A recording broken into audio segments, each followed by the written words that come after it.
Okay. Hi, I'd like to welcome everyone to the Ogunquit Planning Board regular business meeting for Monday, June 22nd, 2020. I'm Steve Wilkos, Chair. Mark McLeod, Vice Chair. I'll take it. Muriel Friedman, member. Priscilla Botsford, member. Jackie Bevins, member. Brian Armando, alternate. Elaine Cooper was trying to connect, so she'll hopefully be joining later. Muriel Friedman does have a flag, so could everyone please join us in saying the Pledge of Allegiance? I pledge allegiance to the flag of the United States of America and to the republic for which it stands, one nation, under God, indivisible, with liberty and justice for all. Thank you. Hey, thank you, Muriel. Thanks, Muriel. My pleasure. Mark, would you like to do the mission statement? Sure, let me just get adjusted here. There we go. Thanks, The Mark. Ogunquit Planning Board mission statement. The Ogunquit Planning Board is a team of volunteer citizens who assist fellow residents and developers with their future land use planning within the town. This is accomplished by applying the Ogunquit zoning ordinances, subdivision regulations, and state statutes, considering input from the Land Use Office, concerned citizens, and various town committees such as the Historic Preservation Commission and the Conservation Commission, reviewing and recommending necessary changes in zoning ordinances in accordance with the Ogunquit Comprehensive Plan, protecting and enhancing our historical and environmental treasures, and safeguarding the visual charm of Ogunquit for future generations. Thank you very much, Mark. Under minutes, we have one set of minutes, our last meeting, May 26th, 2020. Planning Board action this evening is accept as submitted or amend. Do we have any comments or corrections on those minutes? All members were present. All Planning Board members were present. Muriel? On page 5, Page 5, line 1, line 1. Mr. Wilkos noted that the planning board is a quasi-judicial board and the board's responsibility is the word, Yeah. correct word. Good catch. Good catch. Missed that. Also, on page 7, line 13, Ms. Bevins stated that she believes. Good catch. That's it. That's all I found. Thank you, Muriel. Priscilla? On page 6, line 18. Page 6, line 18. So they talk about the vegetated buffer on the right. Could we put that as a north, south, east, west instead? Yeah, I was thinking about that. I try not to change the words that the people actually speak. And she did use that term left, right several times. And I wasn't sure exactly what she was talking about, so I went with what she said. Can we put in parentheses? Someone wants to what that would clarify be? it. Yeah, I can do that. I can put it in parentheses. She kind of infers on line 24 when she mentions on the right that was the property marker that she didn't know where it was. So Yeah, that infers that it was the south. Yeah. I wasn't sure That's what good. she was talking about, so I went with what she said. Great. Priscilla, what was the line number again? I'm sorry? What was the line number again? Oh, it was line 18, but I know it occurs in other places. But Right. if, I don't know, just for I'll later. put it in on. parentheses. Cool. All set, Priscilla? Yes, I'm good. Thank you. Thank you, Priscilla. Thank you, Marianne. Anyone else?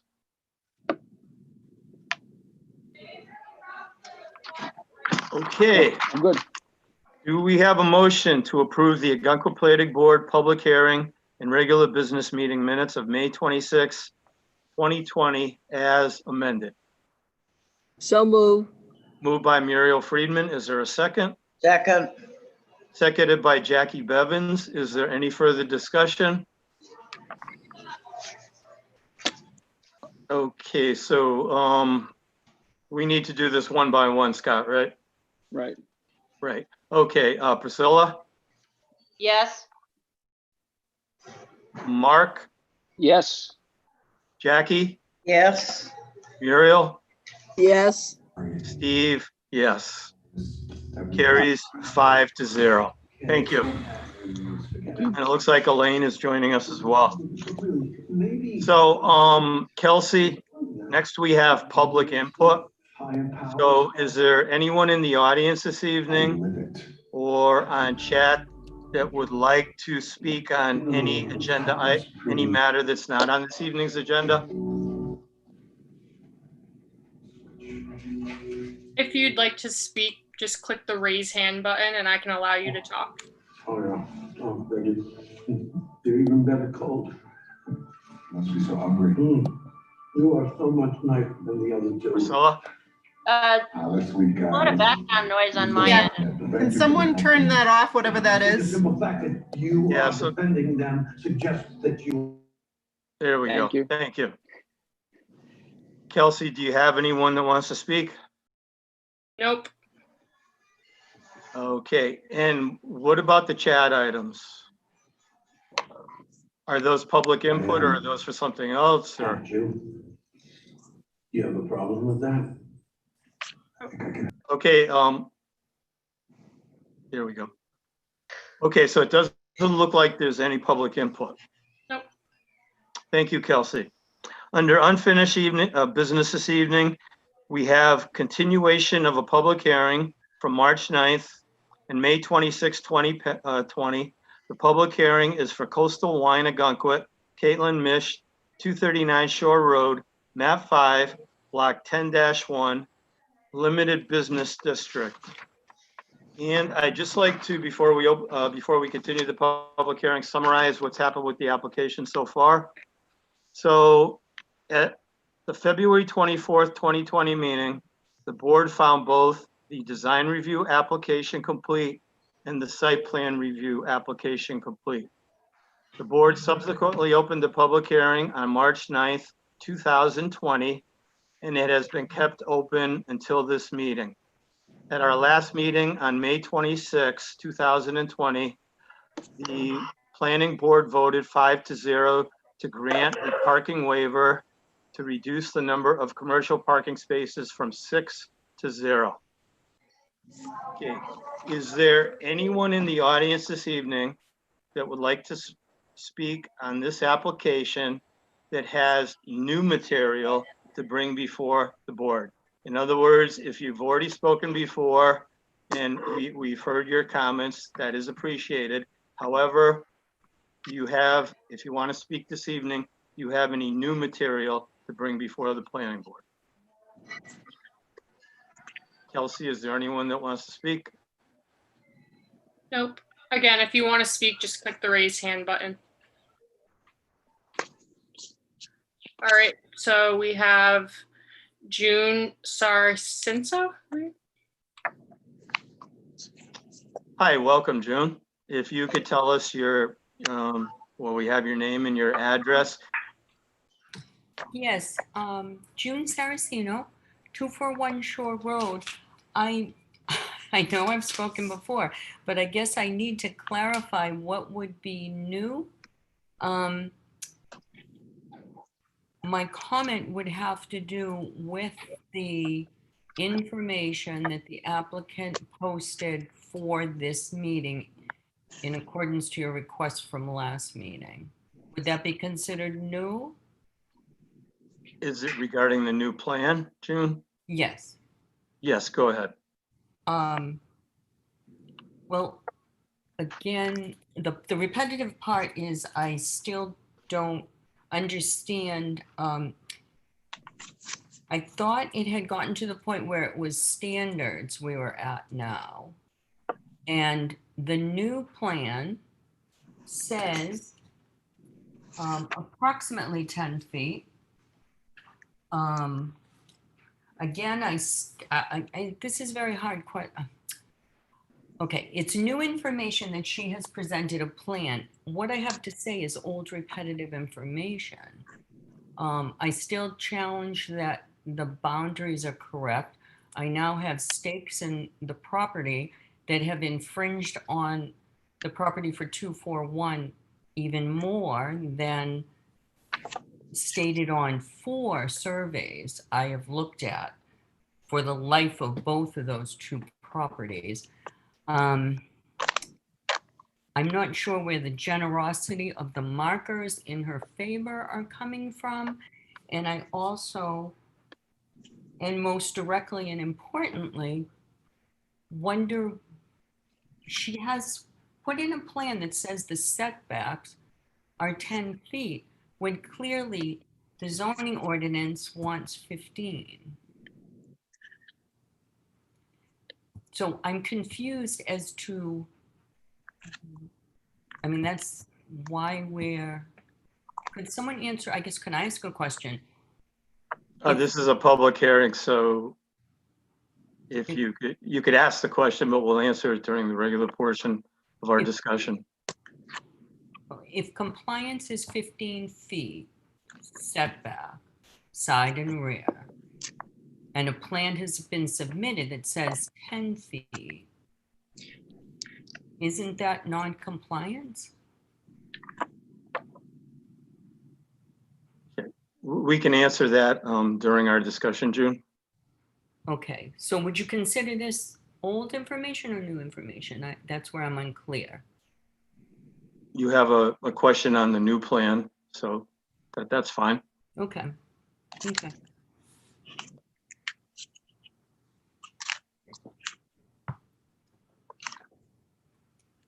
Was there anything else, June? I guess it's going to be in general information, not in new, so I will wait till later on in the meeting. This is the only public hearing, June.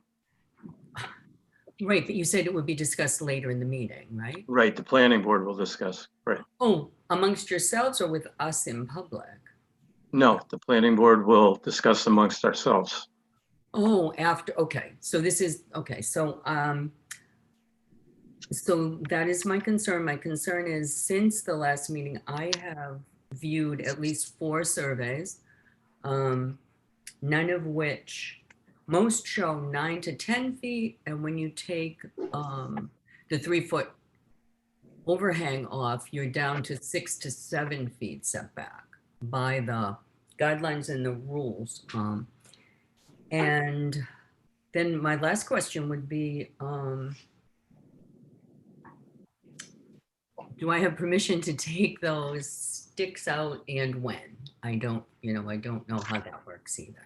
If they're not my property, I didn't put them there, but I do believe them to be on my property. So that would be a couple of questions I'd like answered before the public part of the meeting is over. Okay, thank you very much, June. Appreciate your input. We have one more from Scott.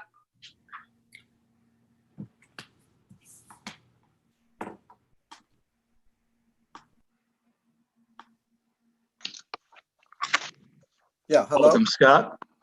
Thank you. Yeah, I would just reiterate what June had just said. Scott, I'm sorry, what's your address, please, your street? Sorry, Scott Scherschel, 240 Shore Road. I just wanted to reiterate what June said. It's sort of hard for us to discern what you consider new versus old. The new packet of information, the new plan, doesn't seem to address, yet again, what the board, or what we have understood the board to ask for. So it just seems like we are talking about the same things over and over again. And basically that's all I have to say at this point. Thank you, Scott. Appreciate your input. Thank you. Kelsey, anyone else? That's all. Okay. And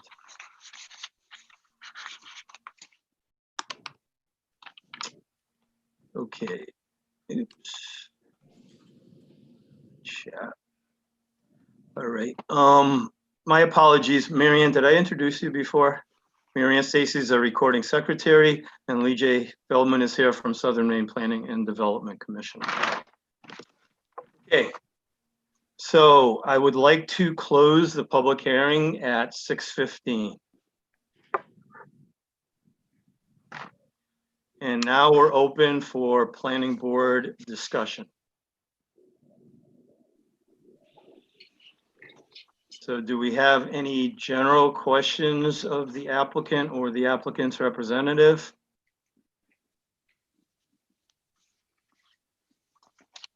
Muriel? I have a general question, and I think probably Scott may be able to help me with this. After reading it for hours, there was one thing that is said, there were pictures of the wine or the beer, the deliveries. And it says in one of the documents from Caitlin that she has told them that they can't, and she also was told that the police have the responsibility of taking care of that. I want to know, how are the police going to know when deliveries are being made? Maybe Scott, you can answer that. You're unmuted. You're muted. Scott, you muted. Yeah, There you go. there we are. So that's a good question. But the answer is that any parking enforcement is a duty of the police department. So if there's a van unloading goods to a store and they don't park appropriately, then that's for the police department to deal with. It's not a zoning issue. If a truck was to pull up in front of any store in town and park on the sidewalk or on a crosswalk or, you know, not in a designated area, then that's certainly a police matter. So if anyone sees trucks there, they should call the police? Yes. Okay, I just want everyone to know that. I mean, it's certainly helpful for the recipient of whatever that good is to be working with their delivery people. But let's face it, the UPS truck pulls up all over town and typically parks all over the side of the street and blows the horn and they back up and they go. And so it's not, you know, abnormal behavior. But yes, that's a police matter. Okay, Does that answer your question, Muriel? no, but I have to accept it. Okay, Scott, before, June asked a few questions. The setback she mentioned is 15 feet. The site plan shows 10 feet. Could you explain that, please? Yes, I can. Thank you. I think June is correct. If you look at the table 703.1, it does say under the setbacks for side and rear within the limited business district that it's 10 feet. But if you look very closely, there's a footnote there that says footnote number 11. And what that says is that if a property abuts a residential use, which this does both north and south, then that requires a 15-foot setback. So just to be clear for the plan, it needs to be, or would need to be amended to reflect a 15-foot setback. Thank you, Scott. And June mentioned some sticks. I assume those were for the survey or? Yep, so I believe Kate paid to have a surveyor go out there and locate the property corners. Like everybody, you share a property corner with your neighbor. So your property corner is also your neighbor's property corner. It would be illegal for her to remove those. So she would have to, if she didn't want them there for some reason, I don't know why, but if somebody didn't want them there, they would have to have permission from the person who paid to put them there to remove them. Thank you, Scott. And I believe that addressed all June's questions. Were those stakes initially there? Weren't they there and he found them? Possibly below grade, but he went out as a licensed surveyor in Maine. He went Pulled out, them up? re-identified and pulled them up or replaced with new. Right, okay. Okay. Yeah, I got them.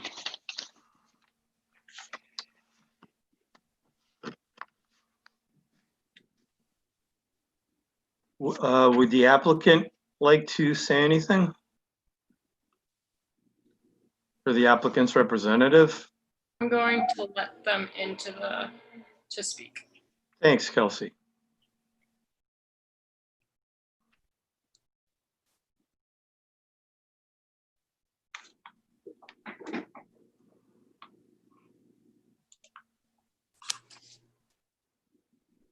I believe the questions have been answered. If you can hear me. Hi, Jerry, Yes. welcome. Yes, June's questions were answered, and I think Scott just reiterated June's questions. Thank you, Jerry, and thank you, Scott. And yes, nothing further from my end. Thank you, Caitlin. Is there any further discussion before we go into deliberation? As a reminder, alternates are allowed to participate in discussion. Once we go into deliberation, it's just regular planning board members. Brian, did you have anything? Okay, thanks, Brian. Okay, so why don't we go into deliberation next? Questions, concerns from the planning board, Muriel?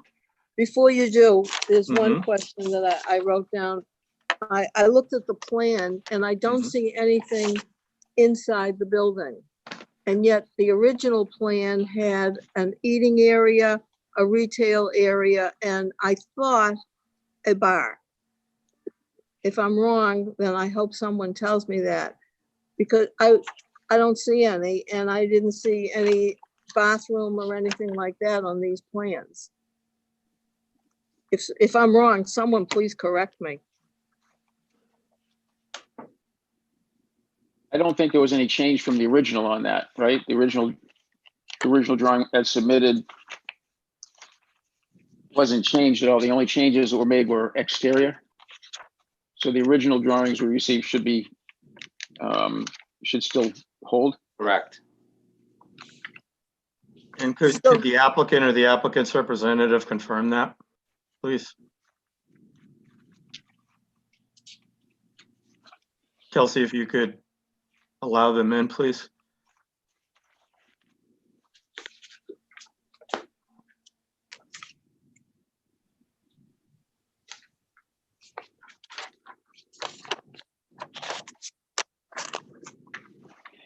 Hi, Caitlin. So could you please confirm there were no, you or Jerry confirm there were no changes to the interior from the drawing we already have? The drawing Yes. was, go ahead. I'm sorry. No, that's correct. No changes to the interior from the drawing you already have. Okay, Thank you, Caitlin. Muriel, does that answer your question? absolutely, thank you. Thank you.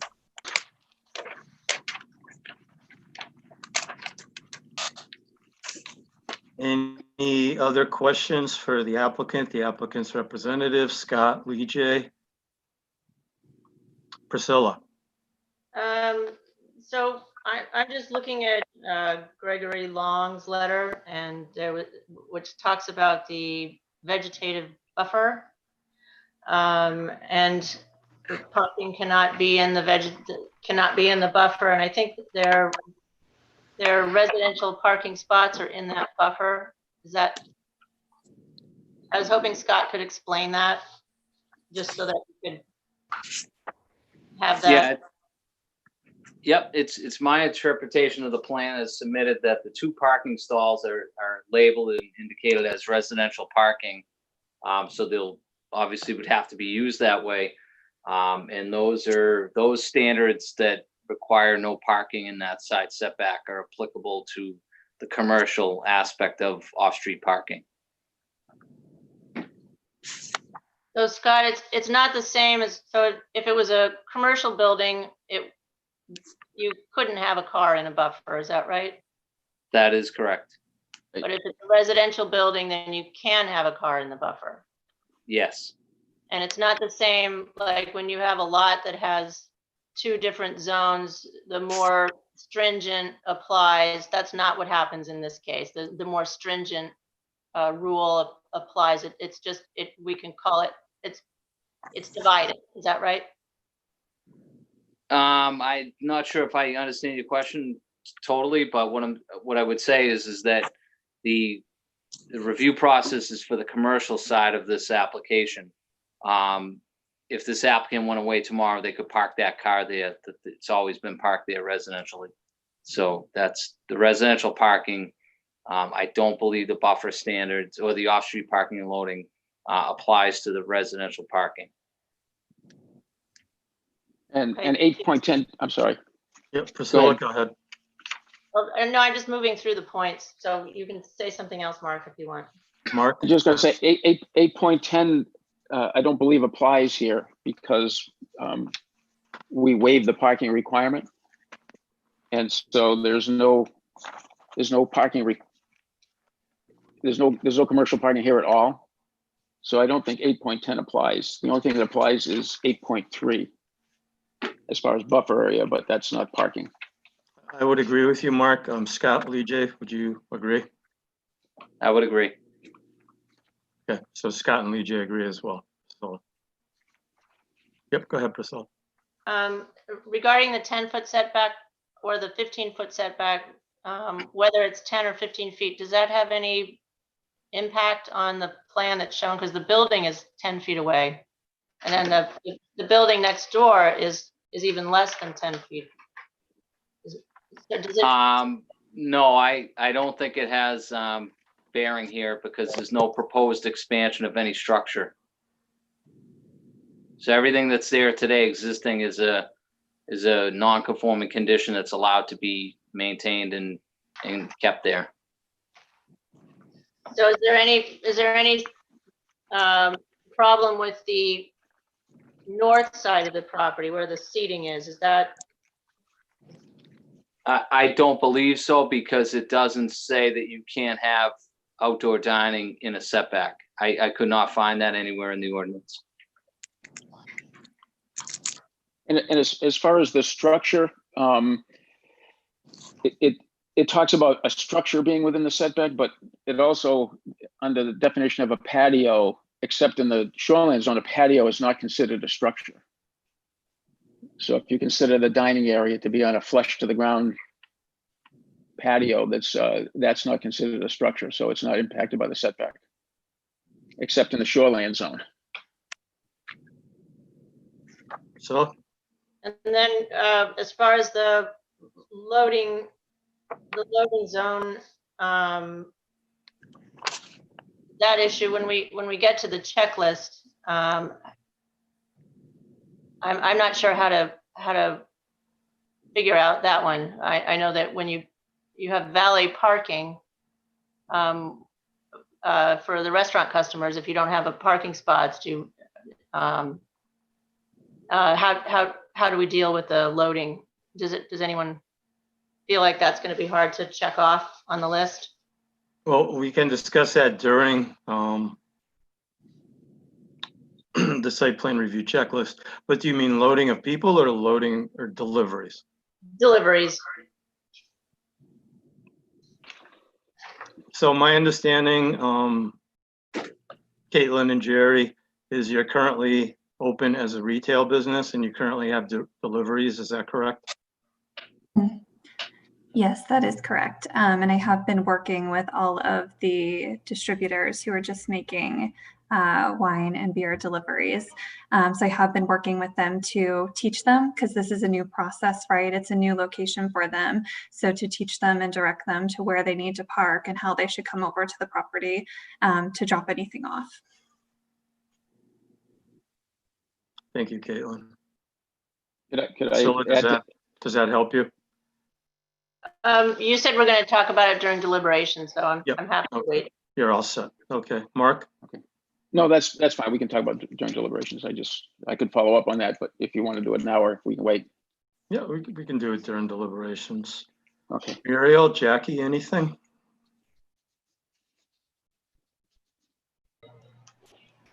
Okay. Is it normally what we do is this is both design review and site plan review. We do the design review first. Is it the pleasure of the board to move ahead with design review checklist? Anybody disagree? Okay, so design review approval checklist for coastal wine Ogunquit, Caitlin Mish, 239 Shore Road, map 5, block 10-1, limited business district. This is design review and site plan review for a post 1930 structure. Okay, design review certification checklist. Does this review? There you go. No, sir. Jerry, I think your mic is on. Oh, sorry. Does this review involve a structure built prior to December 31st, 1930? No. And the reason is it was built Yeah. after December 31st, 1930. Review the specifics of the proposed application for compliance with Article 11.7.c of the Ogunquit zoning ordinance as follows. Scale of the building. Is the scale of the building visually compatible with the site and neighborhood as to the relationship of the open spaces around it and the size of doors, windows, porches, and balconies? And the reason, yes, no, NA, and the reason. I think it's Mark? NA because there's no change. Would anyone disagree?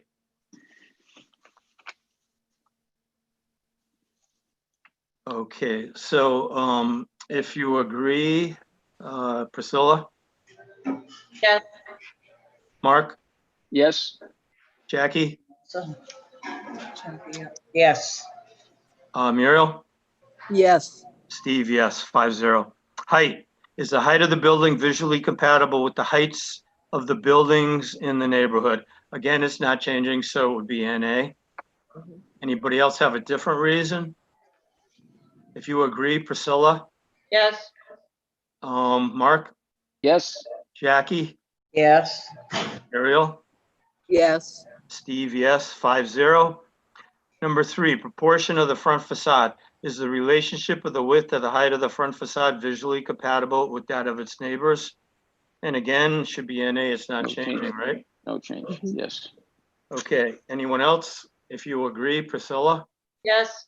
Mark, yes, Jackie, yes, Ariel, yes, Steve, yes, 5-0.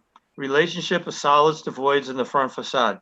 Is the pattern of solids and voids in the front facade visually compatible with that of its neighbors? Again, I don't believe there's any change, NA. no change. If you were, No change. anyone else? If you agree, Priscilla, Yes. Mark, Yes, Jackie, yes, Muriel, yes, Steve, yes, 5-0.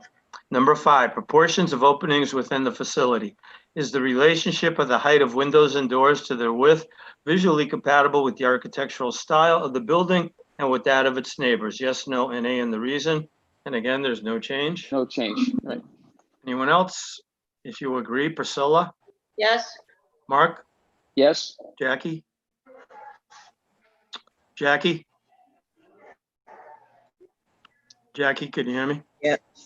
Yes? yes, Okay. Muriel? yes, yes, Steve, yes, 5-0. Number 6, roof shape. Is the shape and proportion of the roof visually compatible with the architectural style of the building and with those of neighboring buildings? Yes, no, and A. Again, the roof is not changing. Anyone disagree? Anyone else? Priscilla? Yes. Mark? yes, Jackie? yes, Muriel? yes, Steve, yes, 5-0.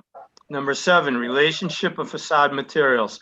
Are the facades of a building, particularly the front facade, visually compatible with those of other buildings around it? Yes, no, and A, and the reason. I don't believe there's any change or, no change. okay. Anyone have a different reason? Okay, Priscilla, Yes. Mark, Yes, Jackie, yes, Muriel, yes, Steve, yes, 5-0. Relationship of spaces to buildings on the street. Has the rhythm of spaces to buildings been considered when determining visual compatibility, whether it is between buildings or between a building and the street? Yes, no, and A, and the reason. again, I think there's no change. No Right. change? Anyone have Not a different applicable. reason? Yep, thanks, Mark. If you agree, Priscilla, Yes. Mark, Yes, Jackie, yes, Muriel, yes, Steve, yes, 5-0. Number 9, site features. Is the size, placement, and materials of walls, fences, signs, driveways, and parking areas visually compatible with the building and the neighboring buildings? Yes, no, and A, and the reason. this is the change, the change of Right. the parking area and fences. Right.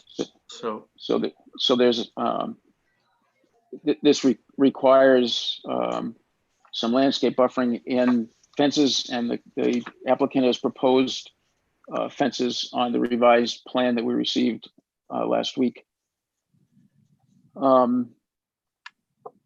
So I think the fences are compatible with what's there or have been there in the past. And parking area, Mark? And the parking area, there is no longer any parking area. There's just residential parking, which is similar to the other houses in the neighborhood. Thank you, Mark. Does anyone have anything to add? If you agree with those reasons, Priscilla? Yes. Mark? Yes. Jackie? Yes. Muriel? Yes. Steve, yes, 5-0. 10, architectural, historical, or neighborhood significance. Have the construction, reconstruction, maintenance, or moving of pre-1931 buildings been done in a manner which is visually compatible with the architectural, historical, or neighborhood significance of buildings existing in 1930? Yes, no, NA, and the reason. I think it's NA because it's a post 1930 building. Right. Anyone have any different reasons? If you agree, Priscilla, Yes. Mark, Yes. Jackie, Yes. Muriel, Yes, sir. Steve, yes, 5-0. Okay, if the review requires more time to complete, no, it does not. Does the planning board desire an irrevocable letter of credit or performance bond prior to the issuance of a building permit, Scott? Unmute, Scott. No, it doesn't, sorry. Thank you, Scott. Vote to approve or deny the application for design review. Someone like to make a motion? I'll make a motion that we approve the application for design review for Coastal Wine Ogunquit, Caitlin Mish, 239 Shore Road, map 5, block 10-1 LBD. Design review for post-1930 structure. Application for change of use from retail to type 2 restaurant with the addition of new outdoor seating. Okay, we could probably leave off the last sentence, Mark, because that's for site plan. Yeah, okay, yep. Okay, motion by Mark McLeod. Is there a second? Second. Seconded by Jackie Bevins. Is there any further discussion? All in favor? Priscilla, yes or no? Yes. Mark? Yes. Jackie? Yes. Muriel? Yes. Steve, yes. The motion carries 5-0 to approve design review. Is it the pleasure of the board to move ahead with the site plan review findings of fact? Anyone Yes. not agree? Okay. Coastal Wine, site plan review findings of fact. Coastal Wine Ogunquit, Caitlin Mish, 239 Shore Road, map 5, block 10-1, limited business district, design review, which we did, and site plan review for a post-1930 structure. The application is for a change of use from retail to type 2 restaurant with the addition of outdoor seating. Site plan review approval checklist as outlined in section 6.7 of the Ogunquit zoning ordinance.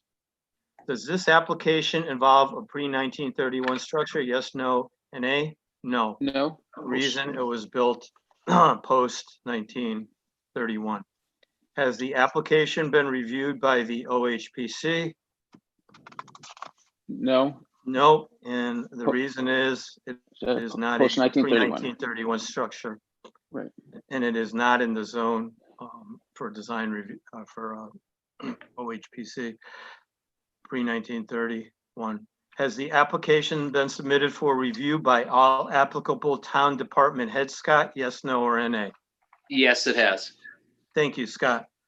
All right, so we have the criteria here for the findings of fact. We need to discuss each one and come up with a reason for each one. And remember, these reasons are based on the Ogunquit zoning ordinance. And your best interpretation of the Ogunquit zoning ordinance is a quasi-judicial board.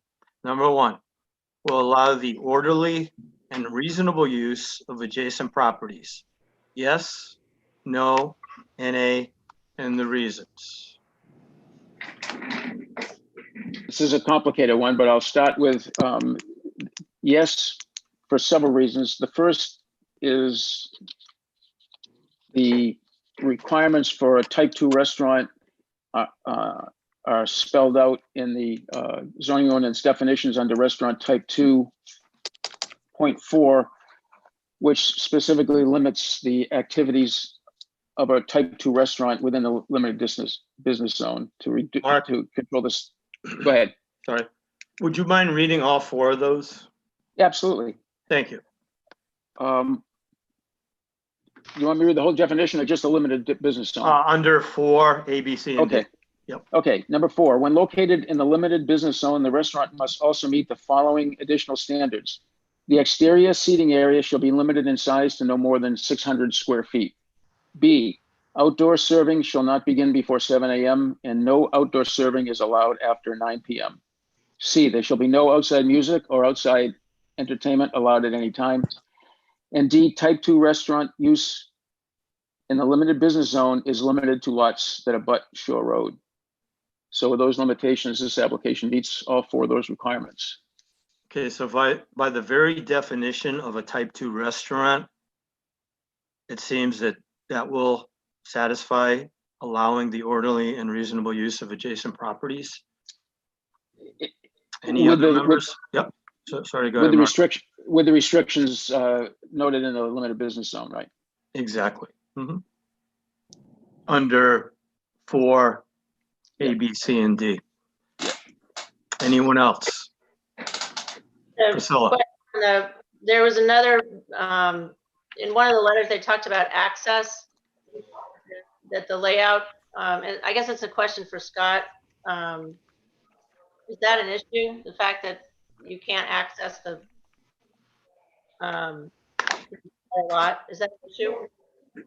I'm not quite sure. What is the specific access question? It was about the eliminating access to the back portion of 241 Shore Road for maintenance and stuff like that. Is that like is that true, false, or do we care? Is it not an issue? I'm not quite sure I understand how access is being limited. I don't understand how that could be. There are 2 properties that are adjacent that abut Shore Road or have contained frontage. I'm not sure what type of access. I know the property at 241 Shore has a structure very close to the property line. So if there was a fence to be placed there may be an access issue for that person, but I'm not sure it's relative to this application. But I may not be understanding the question. Okay, because it said blocking passage on the northerly side would literally divide 241 Shore Road in 2, and simple access for long maintenance equipment and home maintenance services could not happen unless you went through the neighbors. So is that an issue that we need to deal with or not? No, I wouldn't deal with, but are we able to answer that question on this? I honestly don't think it's relative at all. I mean, if this application was denied or went away, that person could place that fence there. That would be a civil matter between 2 property owners. I don't think it's relevant to the application at hand. Right. I agree with that. Priscilla, does that answer your question? Yes, I'm fine. Does anyone else, any comments, questions? So if you agree that the first criteria has been satisfied according to the reasons that we just discussed, yes or no, Priscilla? Yes. Mark? Yes. Jackie? Yes. Muriel? Yes. And Steve, yes, 5-0. Number 2, will not adversely affect the safety, the health, and the welfare of the town. Yes, no, NA, and the reason.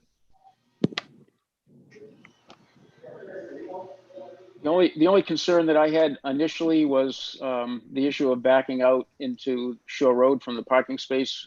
But couple things. First of all, it's residential now and it's less than 4 spaces, so we don't have any restrictions on that in the zoning ordinance. and they're residential, so it's not a commercial parking lot in any case. So I think that the fact that we've eliminated the parking spaces helps to take care of any parking traffic issues, and that will also come into the next one as well. Thank you, Mark.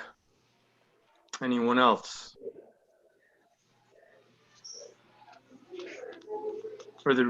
Anyone else? For the reasons that Mark stated, do you believe the applicant meets the second criteria, will not adversely affect the safety, the health, and the welfare of the town? Priscilla?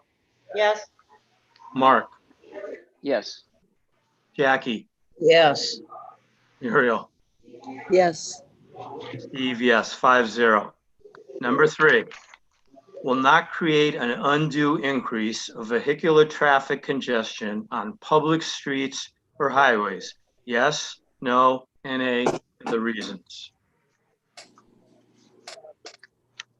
So we had a lot of discussions about this, especially with loading and unloading. Part of the issue with traffic is taken care of by the fact that we waived the requirements for parking, so there will be no customer parking there. The second issue was trucks, and the Ogunquit zoning ordinance doesn't address retail or restaurant operations under 5,000 square feet. So there's no requirement for loading zone here, for a loading bay in this property, as there is for almost no other places in town. So there's no requirement for a loading zone. Anyone else? How do I? Jackie, You're good. Yes. did you want to speak? No. Oh, okay, thank you. Anyone else? Priscilla? So were we supposed to be looking at the loading as far as, so you're saying we don't have to provide any, they don't have to provide any loading at all? Because No, there if is you look- more congestion. If you look at 8.10C, which is the applicable section, anything, there's no requirement, there's no regulation for loading zones under 5,000 square foot in our ordinance. There's no requirement for it. So I don't know how we can hold them to a loading space when it's not required by our ordinance.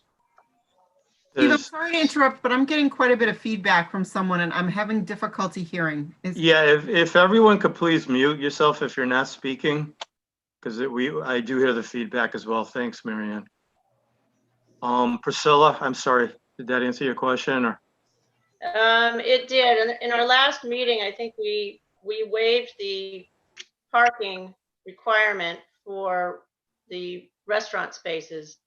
And I think we had concerns about the loading at our last meeting. So I think that issue hasn't gone away. So at our last meeting, we waived the commercial parking space requirement of 6 spaces down to 0 spaces. Correct. So you're saying which requirement has not gone away, Priscilla? The loading, that is requiring, it is creating more vehicular traffic congestion. It is, so we can't say it's not. Whether or not it's required or not required, we can't say that it's not creating more congestion. And I think we've gotten a lot of photos of vehicular traffic congestion showing that, and that will be ongoing. It's not a one-time construction situation. So I think that if we do approve this plan, there should be some kind of accommodation for increase of vehicular traffic congestion, because I don't think that we can say no to that, because we have photos that show it. So specifically, Priscilla, are you referring to deliveries? Deliveries and the congestion that's causing it. I mean, it's tough because you've got a retail space, a house, and a restaurant all in one tiny lot, relatively small lot. And so by that nature, but by putting all of those functions in that spot, you're creating more congestion. So I'm not sure how we would deal with that, how we would mitigate that so that we would be able to say no. Because it's not whether or not, it's about, we would have to mitigate that or have them mitigate it in order for us to actually truthfully say no, is my opinion. It could be. Okay, how does everyone on the, how do other members of the planning board feel? Mark, we heard from you. Muriel? I don't quite understand that. We've been through this. I can't see it causing a problem. She seems to be working very hard with the people that make the deliveries, and I'm sure they will work something out. And there are parking spaces there, not in front of her property. There are parking spaces. Thank you, Muriel. Jackie? I want to make a comment. This is all along Shore Road, not only in her spot. There are trucks all along Shore Road trying to make deliveries. So if you're going to stop one, stop them all. Okay, thank you, Jackie. But we are specifically looking at this application right now. Kelsey, can I ask the applicant a question? Yes. And there's still some background noise somewhere? It's probably mine. I'm at the restaurant, all right? Okay. I can close and leave. No, we need you, Jackie. I don't think you do. Okay. Jackie, just mute it. Yeah, you can What? mute yourself. The girl's gone that knows how to do this. Do I just push the button? I'll mute you for now. Kelsey, I'll mute you. Yep. Thanks, Kelsey. So Caitlin, you mentioned earlier in the meeting that you spoke with your delivery drivers. What exactly did you come up with? Yeah, that is correct. I have spoken to all of the delivery drivers, and I've instructed them to park where there is parking, as Marielle mentioned, on Shore Road. So in front of the condos, there's many parking spaces that they can pull off in right there. So I have instructed them to do that, and I have been kind of working with them and trying to teach them. And they have this past week to pull over there and use their carts and cart it over quickly and get out. And where exactly is that again, Caitlin? So it's just to the right of 241 in front of the condos. I'm not sure what the name of those condos are. Colony Terrace, I want to say. There's several town parking spots right there.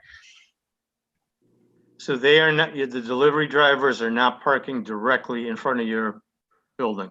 No, I've been working with them to ensure they are parking in appropriate spots and coming over from there. It's only about, a house over. It's not too far at all. Okay. Thank you, Caitlin. Priscilla, does that answer your concern? Somewhat. I mean, I think it's a problem that isn't, as Jackie said, it's not only in this building. If there was a way to valet the deliveries, that would be great. But I think it might be a bigger townwide issue than just this project. Thank you, Priscilla. Is there anyone else that would like to comment on number 3, Mark? Just one follow-up on that. The deliveries that have been happening to date have been for construction, first of all, during the construction operation, and second, for the retail operation, which she has a permit to do retail there now. The restaurant isn't open yet, so there really haven't been any deliveries for the restaurant, which is what we're talking about, is the change of use to a type 2 restaurant in addition to the retail. Right. So anything that's happened before has happened before the restaurant has opened and during construction. So I think we're not going to know if there's an undue increase at any point because the restaurant hasn't opened yet. So we have to go on what we've seen, again, which is construction and retail. And the applicant's word that she's making arrangements with the deliveries to not park there. Thank you, Mark. Brian, you know how much I value your opinion, but we're in deliberations, so it's just regular planning board members. Anyone else?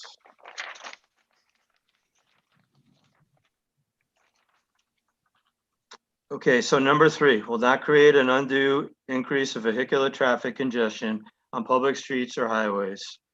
For the reasons that have been stated so far, does the applicant meet this criteria? Priscilla? No. Mark? Yes. Jackie? Unmute. Kelsey, could you unmute Jackie, please? There you go. Jackie, Yes. thank you. Muriel? Yes. Steve, yes. 4-1 on number 3. Thank you. Number 4, includes adequate and proper public or private facilities for the storage, treatment, handling, use of, removal, or discharge of sewage, refuse, hazardous material, or other effluent, whether liquid, solid, gaseous, or otherwise, that may be caused or created by or as a result of the use. Yes, no, and A, and the reasons. Anyone? Regular members? Mark? I believe it's yes, because the applicant had originally planned to put them on the side within the setback, outside the setback, and has agreed to move them to the rear of the building within the legal setback. Right, and this is public sewer. And public sewer, Public water. public water. Right. So specifically trash that we're dealing with here. Correct. Anyone else on? So, includes adequate and proper public or private facilities for the storage, treatment, handling, use of, removal, or discharge of sewage, refuse, hazardous material, or other effluent, whether liquid, solid, gaseous, or otherwise, that may be caused or created by or as a result of the use. If you agree that the applicant meets this criteria for the reasons stated, yes or no? Priscilla? Yes. Mark? Yes. Jackie? Yes. Muriel? Yes. Steve, yes. 5-0. Number 5, materials incidental thereto or produced thereby will not give off noxious gases, odors, smoke, or soot. Yes, no, and A, and the reasons. Anyone? I think it's yes, because there's no, she's not doing any major cooking or frying. It's wine and hors d'oeuvres. So there's no, there's not going to be any grease traps or anything necessary here. And what about noise? Noises in 6. Are we in 5? All right. I thought we were in I'm sorry, I moved ahead one. Yes, I'm sorry. Yeah. Okay, back to 5. Yeah. You're laughing at me. Anyone else? If you agree that the applicant meets number 5, materials incidental thereto or produced thereby will not give off noxious gases, odors, smoke, or soot, yes or no? Priscilla? Yes. Mark? Yes. Jackie? Yes. Muriel? Yes. Steve, yes. 5-0. Now to number 6, will not cause disturbing emission or electrical discharges, noise, discharges, dust, light, vibration, or noise. Anyone? I think the answer is yes. And it's, again, another complicated one. First of all, as regulated by the definition of a type 2 restaurant in the limited business district, as we spoke about in question 1. That's the first part. The second part is that we need to talk about buffering, and this is probably the time to talk about it, or we can talk about it later on. The lights aren't changing from existing is a second one. And I'll leave the buffering for last. So the first point is it's limited by regulated by the definition of a type 2 in the limited business zone. The second is that the lights aren't changing. And the third is buffering. And I don't know if we should probably talk about buffering here because it's going to come up again later on, Yes. I think, as well. So the applicant has proposed, let me find the drawing here again, to extend the fence on the north side of the property to add a 12-foot fence extension to help buffer the neighbor to the immediate north. And then in the south, they have a proposed 16-foot long stockade fence. And under note 8, it mentions that that will be determined in conversations with the adjacent neighbor to the south, whether they want to do arbor vitae or a fence. So that at this point, that's to be determined in discussions between the applicant and the neighbor. I would like to make a condition of approval on this, that something goes there before the place opens as a type 2 restaurant, whether it's a fence or shrub. Right, I think that would need to be decided at this meeting, Mark. Yes. Yes, I would agree. And one other thing for buffering, and I have to find the page again in the ordinance, just give me 1 second. Sure. Under 8.3, it talks about buffering and natural vegetation, and it's obvious by the limitations of the property sizes here that in a existing non-conforming building, that there is no way you can have 8 feet of vegetation on some of the side yards. But it does allow for where, and I'll read the sentence here, when natural vegetation cannot be maintained or due to varying site conditions, the buffer area may consist of fences, walls, tree plantings, hedges, or combinations thereof. And the last sentence of that, I mean, everything's pertinent here, but the last sentence directly addresses this. The permitting authority may require that the buffer effectively screen the commercial use from view from the residential property by continuous vegetative barrier or stockade fence not less than 6 feet in height. So it seems to me that the buffering here should be, again, either 6 feet in height or a fence or vegetative buffering 6 feet high. And I don't know if we want to make that a condition here, or if we make it a condition based on the approval of the neighbors. Okay. How does everyone else feel? Any additional comments? So number 6 will not cause disturbing emission of electrical discharges, dust, light, vibration, and noise. For the reasons stated, does the applicant meet the criteria in number 6? Priscilla? I'm going to say yes, and the noise is not our purview as far as how much the decibel level and all that sort of thing. We learned that already, right? Correct. Yes. Yes. Mark? Yes, and again, the decibel level is regulated by the code, so it becomes an enforcement issue. Exactly. We don't know what the noise will be like because it's not never operated. So Mark, you say yes? I say yes. Jackie? Yes. Muriel? Yes.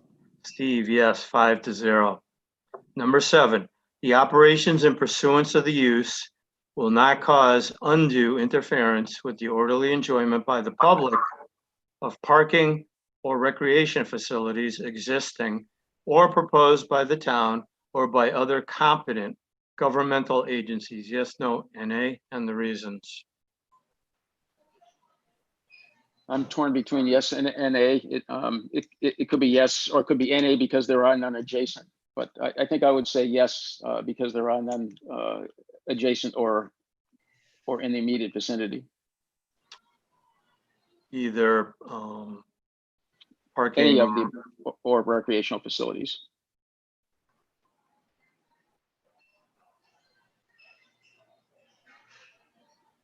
Anyone else? So does the applicant meet number 7? The operations in pursuance of the use will not cause undue interference with the orderly enjoyment by the public of parking or recreation facilities existing or proposed by the town or by other competent governmental agencies. Priscilla? Yes. Mark? Yes. Jackie? Yes. Muriel? Yes, sir. Yes, sir. Steve, yes, 5-0. Number 8, contains adequate off-street parking in compliance with this ordinance. Yes, no, NA, and the reasons. I think it's NA, yeah, because we waived it. NA because we waived it. Priscilla, you're gonna say something? Yeah, we waived it, so it's not applicable. Anyone else? Okay, so number 8 contains adequate off-street parking in compliance with this ordinance. Has the applicant met that because we waived the parking, commercial parking? Priscilla? Yes. Mark? Yes. Jackie? Yes. Muriel? Yes. Steve, yes, 5-0. Number 9, does not create a hazard to life, limb, or property because of fire, flood, erosion created by reason of use, or by the structures to be used therefore, or by the inaccessibility of the property or structures thereon for convenient entry and operation of fire and other emergency apparatus, or by the undue concentration or assemblage of persons upon such plot. Yes, no, and A, and the reasons.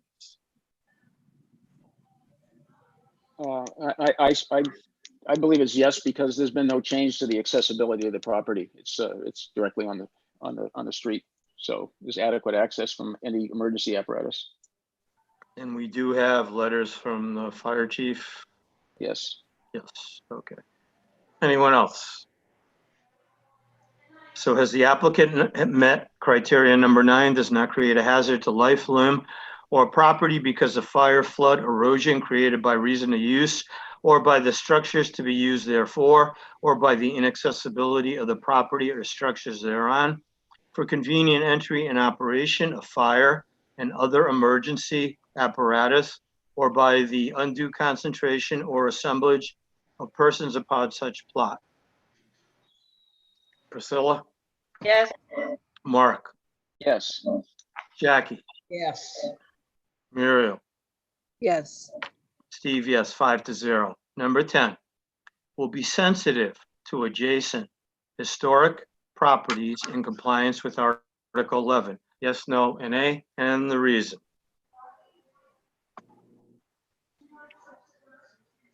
Mark? Again, I had yes, but it could be NA. There are no adjacent historical properties. Right. You agree, Muriel? I agree with Anyone else? NA. NA. NA. NA. Anyone else? So if this is not applicable, number 10 will be sensitive to adjacent historic properties in compliance with Article 11, if you agree. Priscilla? Yes. Mark? Yes. Jackie? Yes. Muriel? Yes. Steve, yes, 5-0.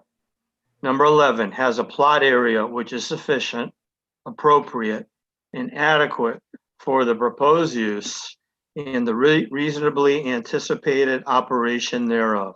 Yes, no, and A, and the reason. I think it's NA because we waived the things that didn't fit on the plot. Right.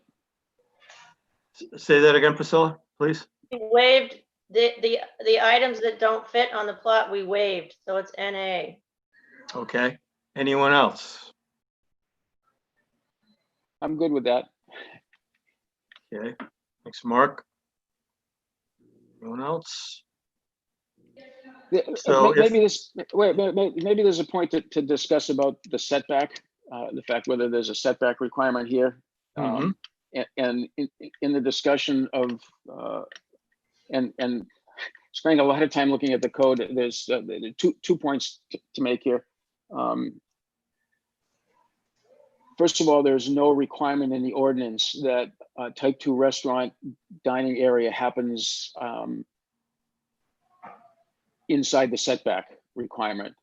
We've looked at that from a couple of times, and there's no requirement that that happens. And the second thing was there's no expansion of the structure because the area that they're eating is not considered part of the structure. So there's adequate area to do what they needed to do. Thank you, Mark. Anyone else? So number 11, if you agree that the applicant has met this criteria, has a plot area which is sufficient, appropriate, and adequate for the proposed use and the reasonably anticipated operation thereof for the reasons that have been stated. Priscilla? Yes.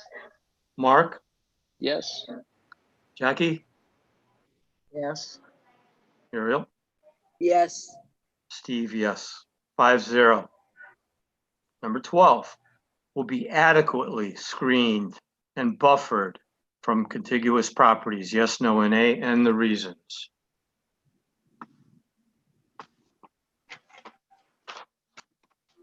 Again, if the applicant provides the buffering shown on the newest drawing in agreement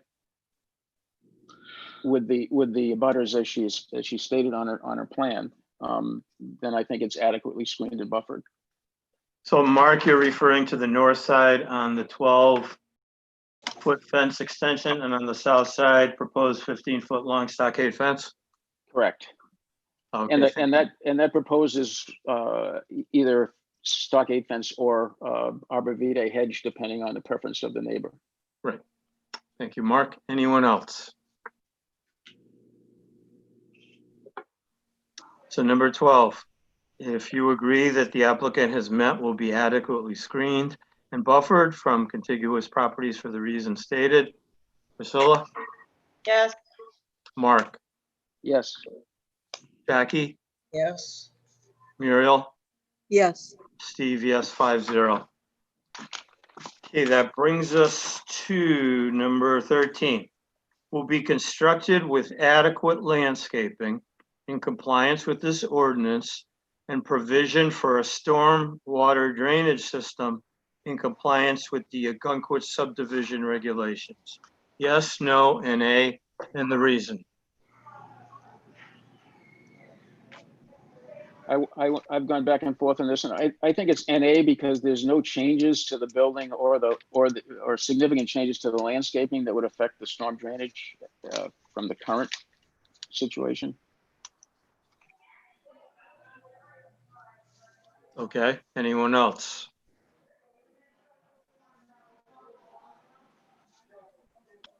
Okay, if you agree that the applicant has met criteria 13, will be constructed with adequate landscaping in compliance with this ordinance and provision for a stormwater drainage system in compliance with the Ogunquit subdivision regulations. You said NA, Mark? Yes. Priscilla? Yes. Mark? Yes. Jackie? Yes. Muriel? Yes. Steve, yes, 5-0. Number 14, will provide for adequate pedestrian circulation. Yes, no, and A, and the reasons.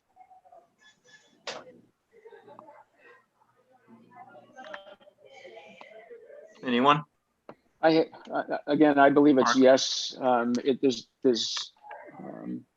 It's actually reducing the parking there, and so there'll be fewer traffics pulling in and out, less traffic pulling in and out, and there's adequate access into the building and into the type 2 dining area.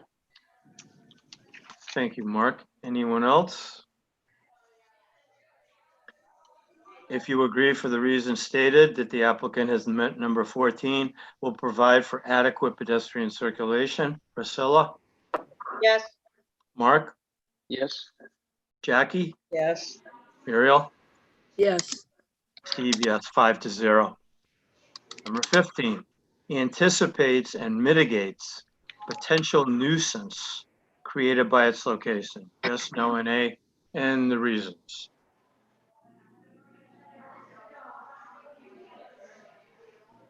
Anyone? This is the one I spent the most time on. I think the answer is yes, and we've talked about all of this before, but I'll recap here. First of all, by the ordinance provisions for limitations on type 2 restaurant activity within the limited business district. Secondly, with the fact that the applicant has been working to at least reduce, if not eliminate, the problems caused by loading and unloading of delivery vehicles. And third, by the buffering that we've discussed here so far. And again, do we need to make that a condition of approval? I'll leave that for everyone else to decide if we should and how we should word that if we do. Thank you, Mark. Priscilla? Yeah, how much it mitigate, it does mitigate is an open question. The remedies, though, I feel are need more town involvement than just the one property. So that's I think that deliveries town-wide need to be addressed, not just at this particular building. Thank I you, don't know. Priscilla. Yep. I think it needs something else broader. So like a workshop for townwide? Yeah, supposedly it's a police issue. I mean, the reason that I know a little bit about it is because I'm on the bike ped committee, and Okay. we've been working on it, and sometimes it's a town manager, that's who the point person is, and sometimes we're told it's the police. But I think that, and then sometimes we hear it takes more study. We do have the ordinances that are in place right now that just aren't being followed by deliveries. So I think there's an enforcement issue, but there's also so I think that's asking this owner to only have deliveries from a panel van, instead of a giant truck. I think maybe is not fair, but that would mitigate it. The only reason that we would suggest something like that would be because it's a change of use, and you'd want to throw that in there. But again, I think this is it's a much bigger issue than just this project. Okay, thank you, Priscilla. Anyone else?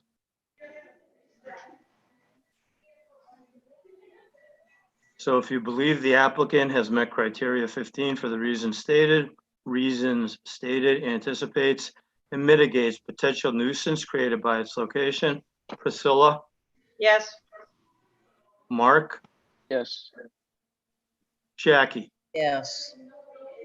Muriel? Yes, and I do believe what Priscilla said, it does require a workshop. Yep. Thank Thank you. you. And Steve, yes, 5-0. Number 16, last but not least, complies in a satisfactory manner with all applicable performance standards criteria contained in this ordinance.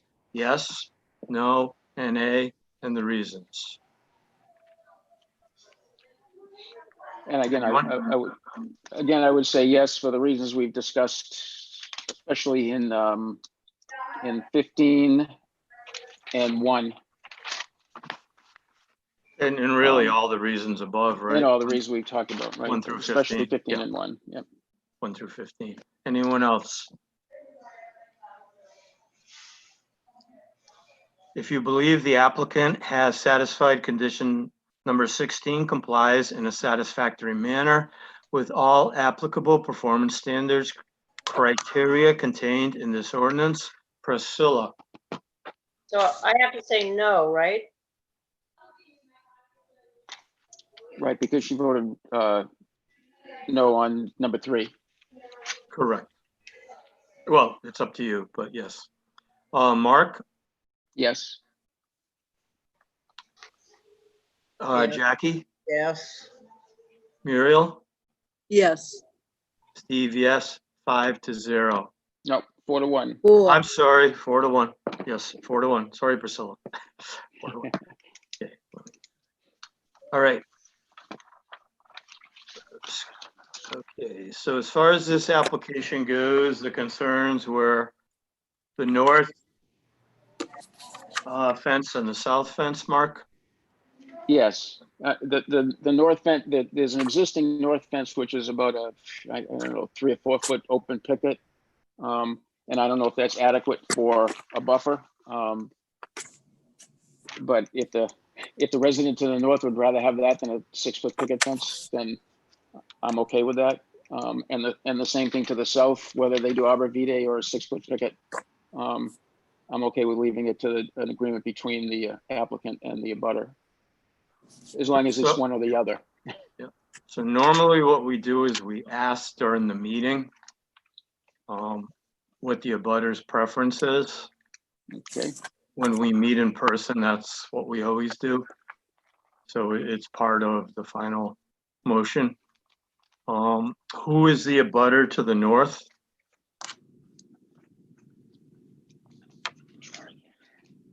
Scott? It says Charles Wilson. Not sure he's online here tonight. He's not on. Is Charles online? I'm checking just 1 second. Okay, thanks, Kelsey. He's not on via Zoom. He could be on the live stream, but I wouldn't see there. Okay, thanks for checking. And Scott to the south? That would be June Saraceno, who was on earlier. And is June still on, Kelsey? Yes. Okay, so the proposal to the south is a 16-foot long stockade fence. Or in item 8, or an arborvitae hedge, I believe Right. is here. Or arborvitae. according to footnote 8. Yep. Arborvitae planted and possible of removal and replacement of existing shrubs in the area. June, did you have a preference? If you're still on? Let me just allow June to speak. Okay. Hi. Hi, June. So it's really hard for me to offer a preference if I don't even agree with where the boundary lines are. And I would like to get my own complete survey before any kind of border is implemented, be it vegetation or classic fencing.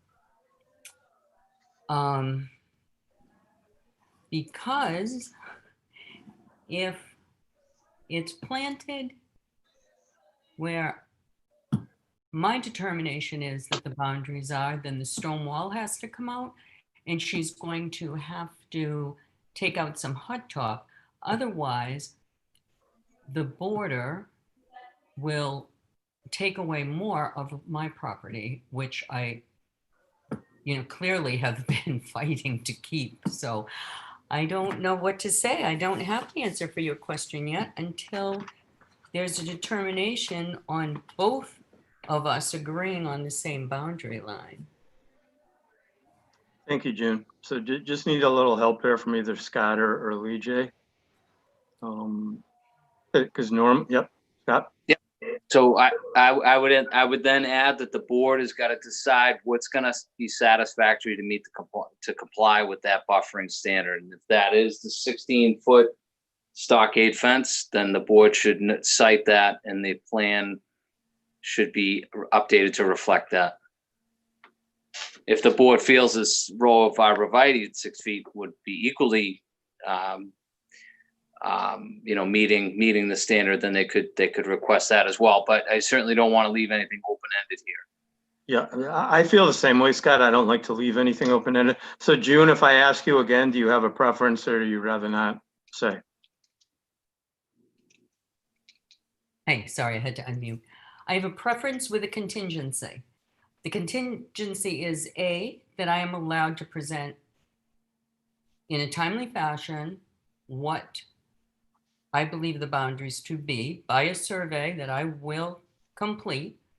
And then also that I would prefer arborvitae if it is planted, including its growth span on the property of 239 and not taking away any footage from 241, including the growth, which I know arborvitaes are more vertical, so that's fine. We could anticipate it, but I would like those plants to be on her property. This is not my business. I don't want to open a wine shop, so I don't want to be infringed by her complying to the rules that she's being asked to comply to. So if the arbor 6-foot stockade will do nothing because 241 is almost a full flight above 239. So the sound needs to be buffered.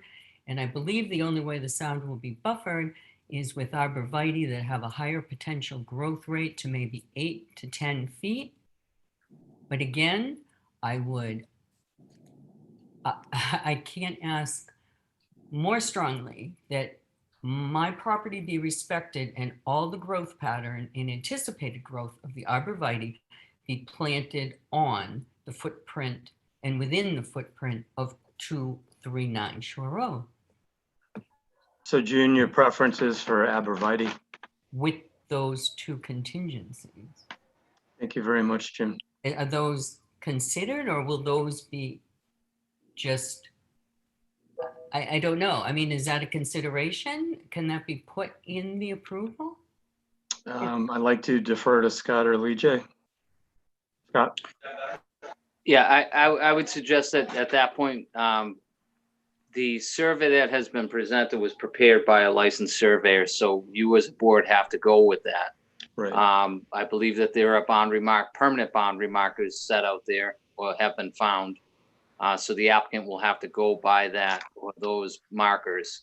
If there's disagreement or a dispute on where that line is, that's a civil matter that would come from a complaint or a civil legal issue with the neighbor. So that's just with respect to where things go. And if the bushes were to be placed completely on 239, it does look like that some of the pavement and the wall may have to get removed. So just if you refer back to the plan, you'll see the existing vegetation that's there that straddles the boundary line. Right. Thank you, Scott. May I? Is this regarding the arborvitaes, June? Yes. Yes, go ahead.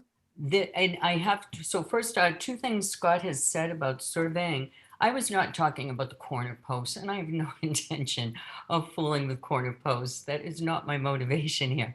My motivation and what I was trying to explain, which I would have thought Scott might have already seen in his work travels, is that there are sticks running, sticks that surveyors use when they're showing the full length of the boundary, not just the corners.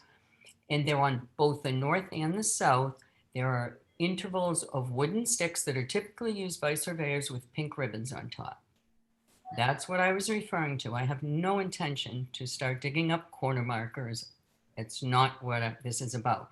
In the back right-hand corner, which would be southeast, there is a dispute over that corner consistently over 4 surveys. So why do I have to accept this current one? Why? I'm losing footage by this survey that 3 other surveys have allowed me. That a deed that I have has allowed me. So how does someone arbitrarily come in as the 4th or 5th surveyor and say none of the other ones count anymore? Or I should say, how do you rule on that before I have time to go to a civil issue? Scott, did you want to respond or? Brian raised his hand. Yeah, so just to the grade stakes, those are grade stakes that were probably placed out there that indicate where the line would be. Some fence or some potential line. Of course, those are not permanent boundary markers. I certainly didn't insinuate someone was going to take anything out that was permanent. Earlier in the meeting, I did mention that if Kate paid a surveyor to put those stakes there for maybe a fence company to utilize, then it would be inappropriate for anybody else to take them out other than who paid to install them. That's that. As far as the discrepancy in any lot lines, we deal with this all the time. I think the board has to use the plan that's in front of them. It's been prepared by a licensed surveyor and stamped and certified that it meets all the standards. I'm not agreeing with it or disagreeing with the location of those pins, but I think the board has to use what it has in front of them. Thank you very much, Scott. Okay, so Muriel? Lee J had his hand up before when Scott spoke. Is there any chance we could hear from Lee J? And I missed that, Lee J. I'm sorry. Excuse me, I also would love to hear from Brian. Muriel, you know that there were some people in town that didn't want alternates to speak during deliberation, so Okay. our rules are now that unfortunately alternates cannot speak during deliberation. Yeah, no, I thank you. You asked Scott and he said exactly what I was going to say about the survey. So there's no reason for me to say any more than that. Believe me, I'd love to let Brian speak, but Priscilla? Well, just to, this survey, it says up in the, can you explain the plan references?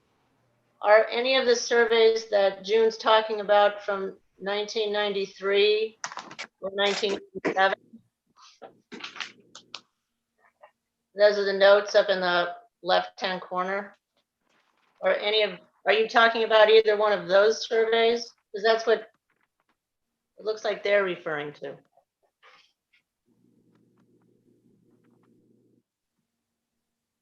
Is that question for like Scott or I? Who is the question for, Priscilla? Well, yeah, Scott or Lee J. I mean, my assumption is that they have put those plan references from previous plan, previous plans on there, and that this surveyor would have gone back to those plans as part of their research in doing the survey, because they just didn't go out and locate pins, I would assume, and put them on there and say that's a survey, because he's certifying in the plan here that he has provided a, where is it? I'm on my phone looking at that, so it's kind of blurry right now, waiting for it to come in to scope. But he basically has signed and certified the survey conforms to Board of Licensure for professional land survey standards for a Category 1 condition, except that a written report has not been prepared. So he's stating that he has provided a Category 1 survey, which is a much higher survey than a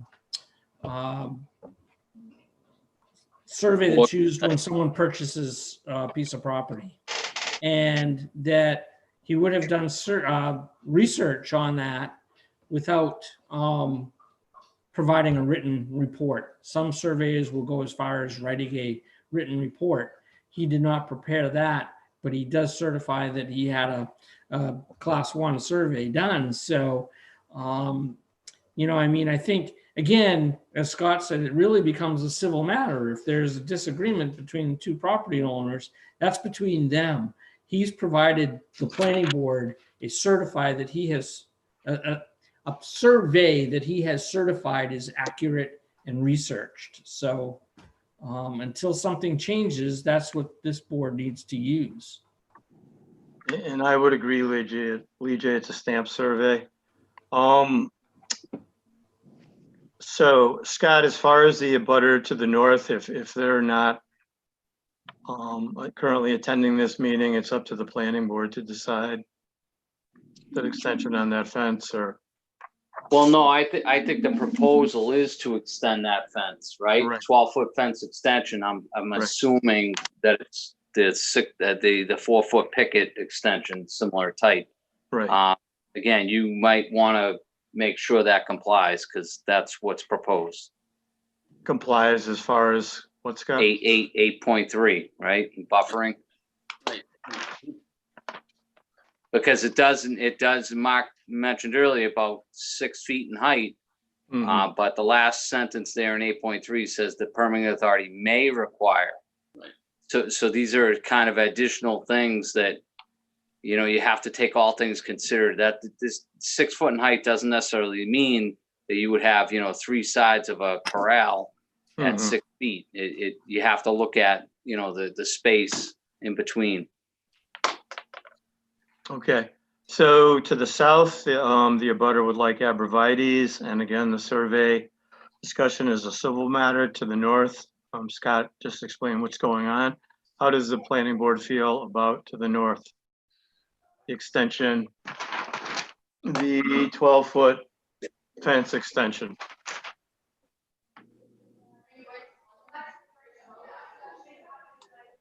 Personally, the aesthetics of putting a 6-foot fence on the end of a 4-foot picket fence, 3 or 4-foot picket fence, probably doesn't look too good. So, but on the other hand, that doesn't meet the buffering that we typically look for in this. So I'm kind of torn. By the ordinance, I would say it needs to be a 6-foot fence. I would tend to agree with that. Anyone else, Priscilla? And put a transition section. So it can transition from 4 foot to 6 foot. Yeah, yep, I've seen Yep, that. good point, Priscilla. Yep. Anyone else? So agreement is 4 to 6 foot fence transitioning. Yes. Okay. Scott, is there anything we haven't covered?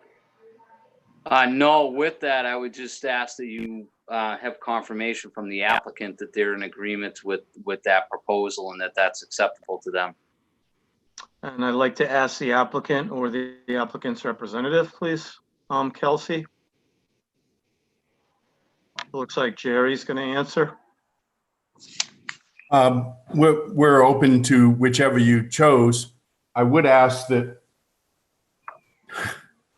a stockade fence in 6 feet on the north part is a huge fence that will stick out forever. And I don't believe the applicant or the person, Mr. Wilson, is asking for that.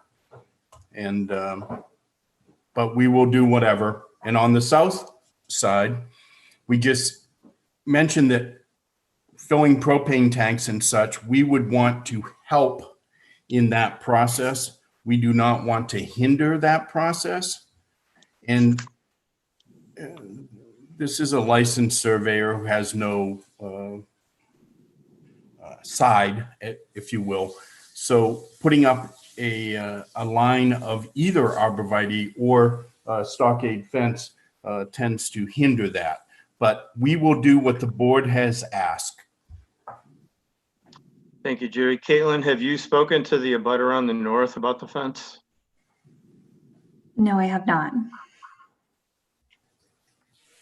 So Jerry, why do you think 6 feet would be too tall? Am I still on? I can't tell if I unmuted. Yes, you are. Okay. He sits on a hill. So when you come around the corner from Perkins Cove, you're looking up at a giant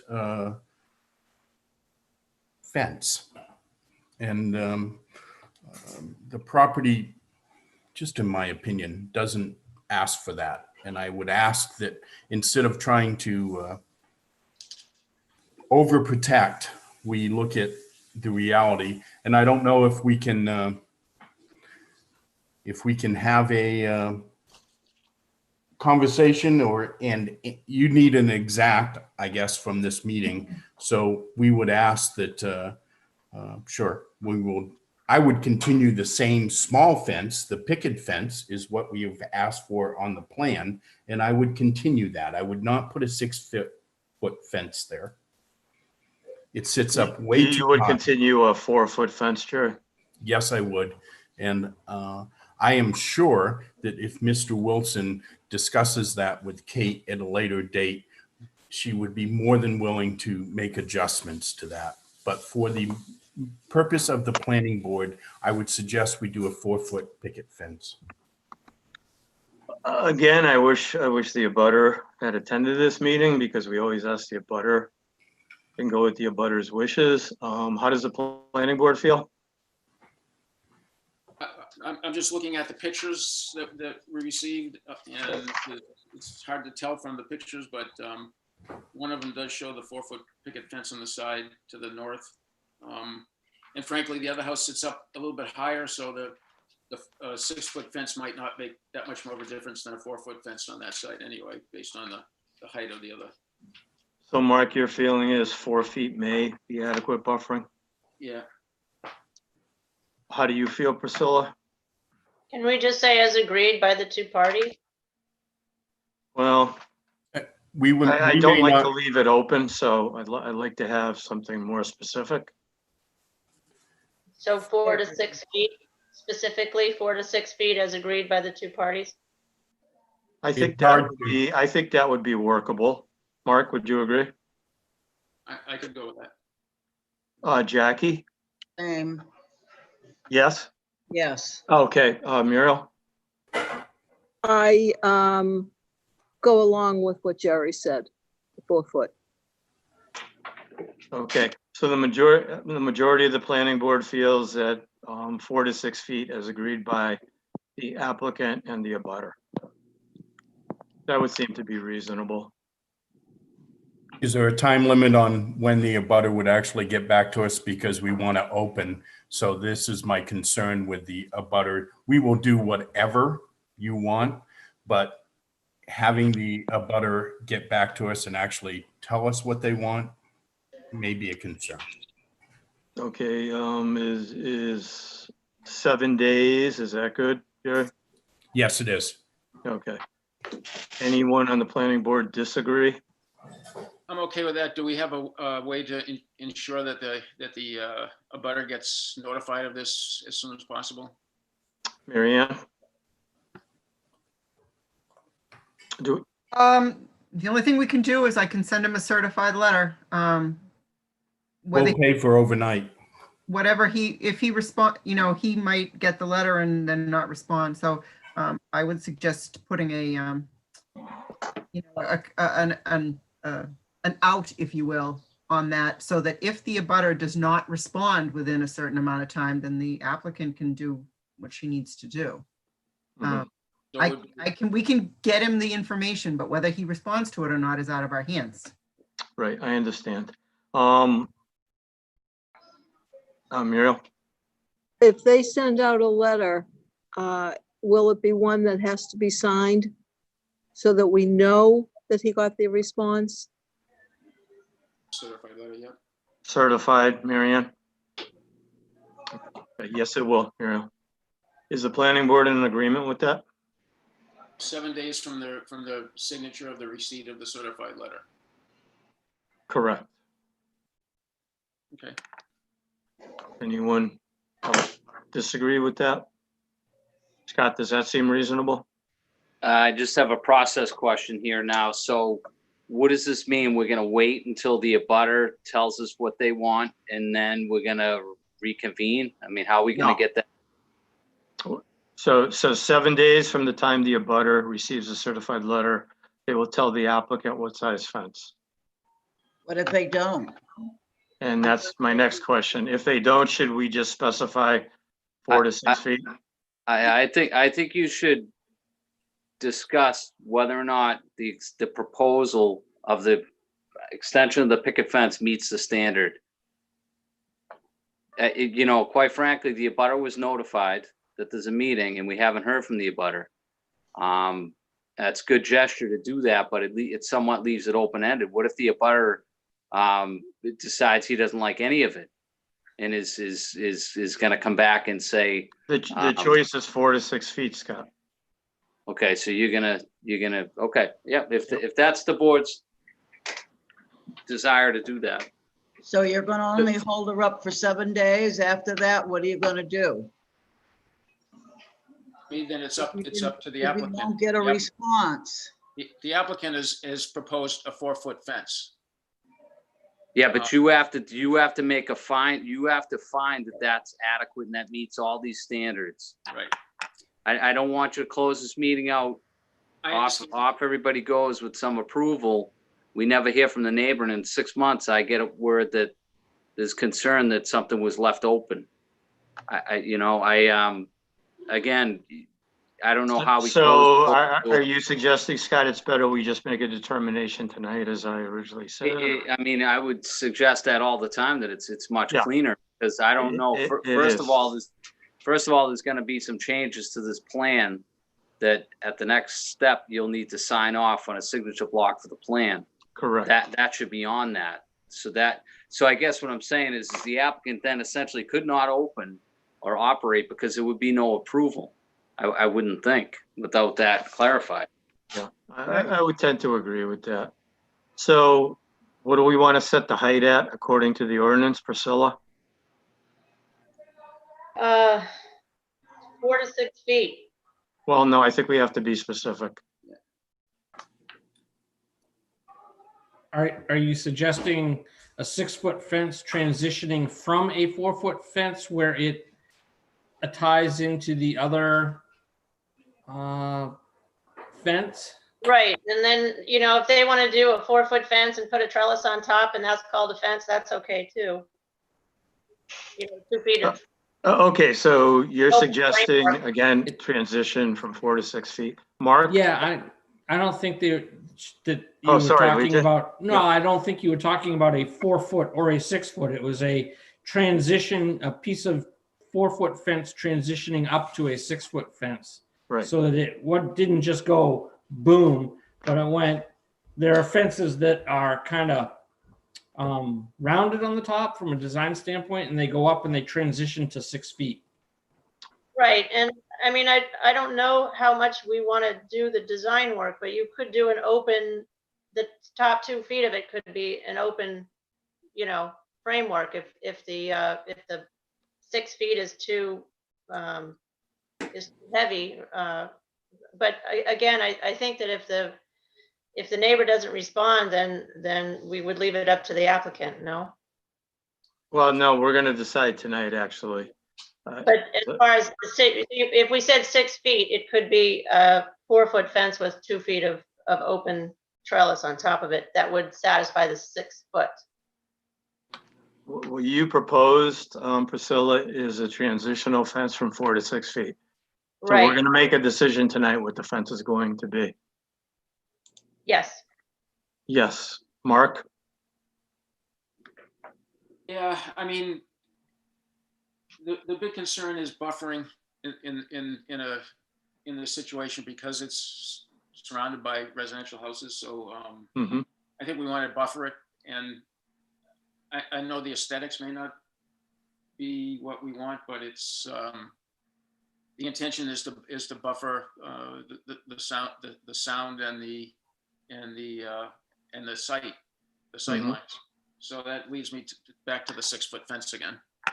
The entire The extension will be 6 feet. will be 6 feet.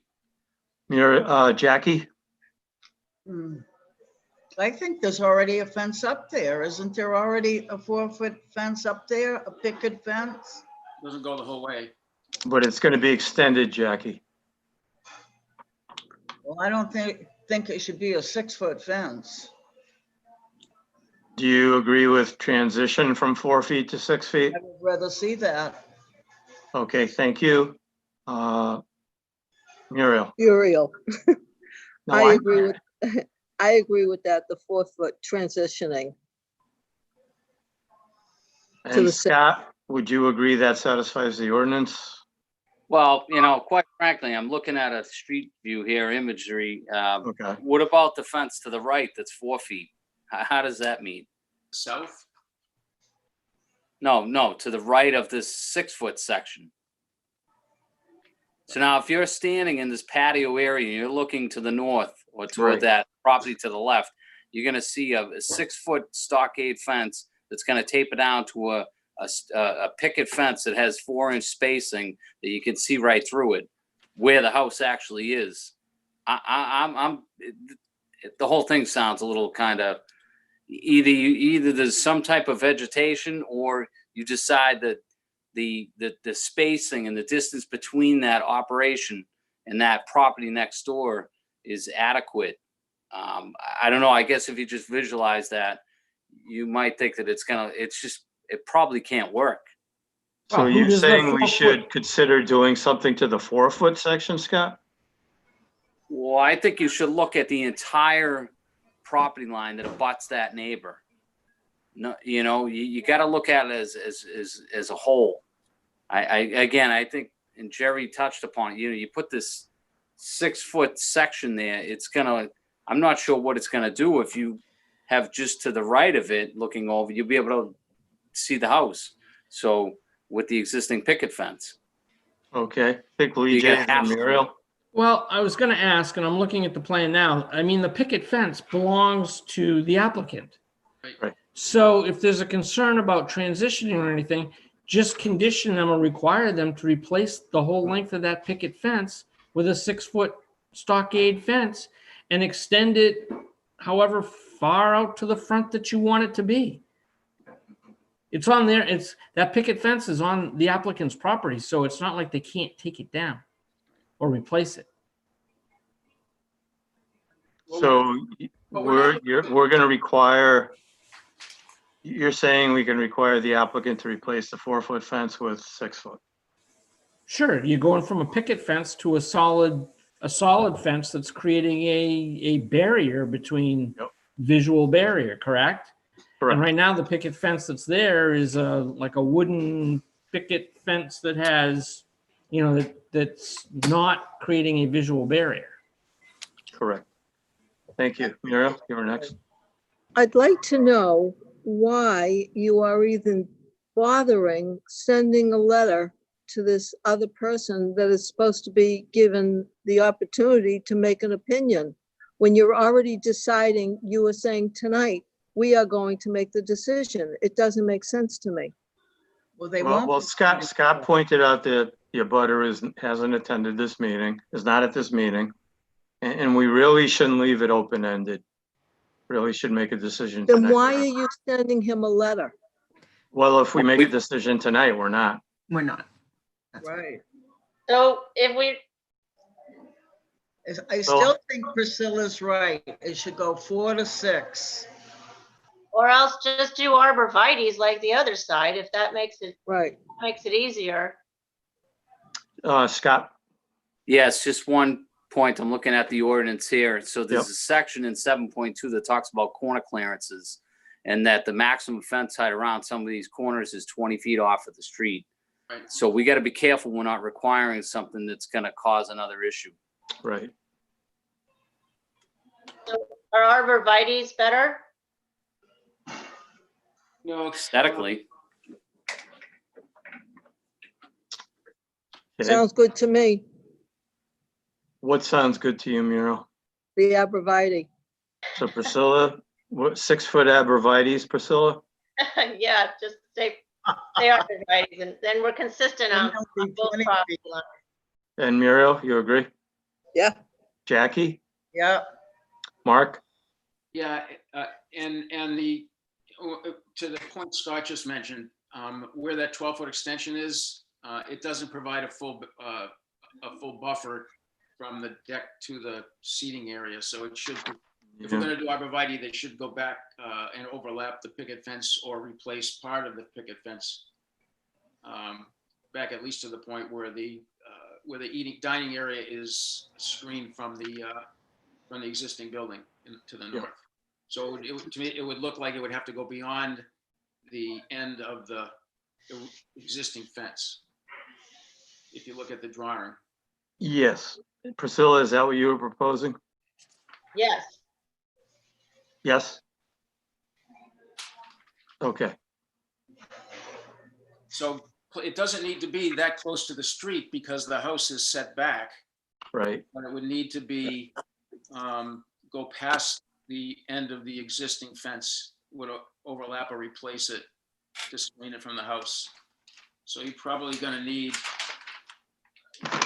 without a ruler, just guessing here, you're probably gonna need about 18 to 24 feet of arborvitae there from the proposed end of the extension back to overlap the existing fence. Does that make sense, Scott? Yes, yeah, I mean, I'm just doing some scaling here and it looks like even the proposed, you know, is a good distance back. It's almost 20 feet back. So maybe that's, he already has accommodated that. So, yeah. So to me, it just has, if we do arborvitaes, it has to extend a little bit beyond the existing fence so that we get the buffer to the dining area to the adjacent house. Yeah, certainly. Yep. That makes sense. Yep. Does that make sense to Jerry and Caitlin? Does it make sense to have both sides the same? If it's fencing? Well, we're kind of leaning towards arborvitae, Jackie. You got a what? We're leaning towards. Arborvitae. Abrevieties. Oh, okay. Yep. But I would Jerry, have Kate? both sides do that. Sorry. Yeah, Right. I think the abutter to the south preferred the arborvitae. Yes, they did. Jane. Yep. June. Okay, Scott, anything else? Or- No, just that the applicant will have to know that they have to make the adjustment there to represent the 15-foot setback. It should be accurate on this plan. And then a signature block for the final plan. Okay, so it looks like we're ready to make a motion. We have a motion maker. I'll give it a shot. Thanks, Mark. So you'll have to correct me as we get into the last conditions here. So I make a motion to approve the site plan review for Coastal Wine at Ogunquit, Caitlin Mish, 239 Shore Road, map 5, block 10-1 LBD. Site plan review for post-1930 structure, application for change of use from retail to type 2 restaurant with addition of new type 2 seatings, with the condition that the final drawing reflect the 15-foot setbacks required by 7.3, that the final drawings include the signature block for the planning board, and that they include the arborvitae hedge to the north and south to provide the buffering as discussed. Okay, any height on the arborvitae? 6 feet. Okay, so 6 feet on the south, 6 feet on the north. Okay, and did you mention the overlap, Mark, on the north? Are you doing? I'm sorry, yeah, the buffering on the north has to extend far enough east to fully screen the dining area from the abutter. So it looks like we covered everything. No, Scott? One other thing on the arborvitae to the south, there was a comment made that they be planted solely on the property of 239. Is that something that you want to require there? Yes, if that's what the abutter asked for. Mark, could you add that in, please? So that. The arborvitae to the south be solely planted on 239. Correct. Okay. Motion by Mark McLeod. Is there a second? Second. Seconded by Muriel Friedman. Is there any further discussion? Okay, if you're in favor or opposed, Priscilla? Yes, In favor? yes, Mark? Yes. Jackie? Yes. Muriel? Yes. Steve, yes. Motion carries 5-0. Thank you very much, Caitlin. Thank you, Jerry. Okay, next on the agenda under new business. Request for extension, Mr. T LLC, Linda Briggs, 387 Main Street, map 14, block 13, General Business District 2. Site plan and design review for a change of use from gas station to an office. The application to construct a new structure for use as a real estate office. This application was approved, the application was approved by this planning board on September 23rd, 2019. And the applicant is asking for an extension of the approval for 1 year. Is that correct, Scott? Yes, per the ordinance. Yep. Per the ordinance. This is basically a formality. Planning board action, grant or deny extension and determine new deadline definition. So date. So Scott, the new deadline date would be September 23rd, 2021. Yeah, if that's what it says here, I would have to go back to it. Well, a year from today, a year from the 23rd of September. Yes. It says the 26th. Yeah. It says the 26th.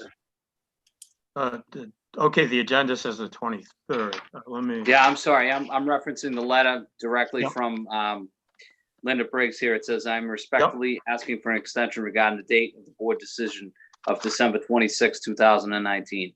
It does, you're right. Scott, Marianne, do you know which is correct, or? I would assume the applicant's letter, I don't, but I would go with the one that's furthest out, the 26th. 26.